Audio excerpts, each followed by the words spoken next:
Ale no, já jsem si říkal, že to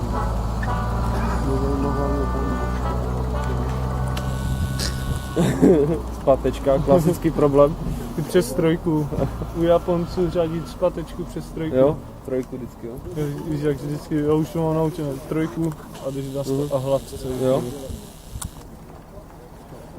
To říkám, ty vole, to je na piču, ta spatečka je přes zuby, u černého, víš jak? Co to? Kamoši měli Civica, Mazdy, vole, všechno. Spatečku přes trojku, Japonec. To poradí mají brášinovi. I když brášinož to umí tež, tak pěkně hladce, že to vhodne. Fakt ideálně přes tu troječku a že to je. Vždycky tak pomalu a už tam spadne. To je super, asi bych No, doleva, please, break Natoč to.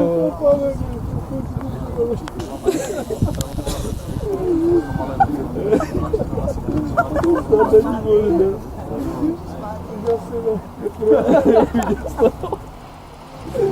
Děcka vlezli na outbacka nahoru a sklouzli se po zadní šibě.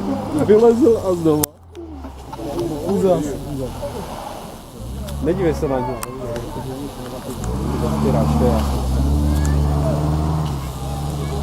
A nejlépe ještě s těma skalazama s To je basovství. To je moc, rodinný.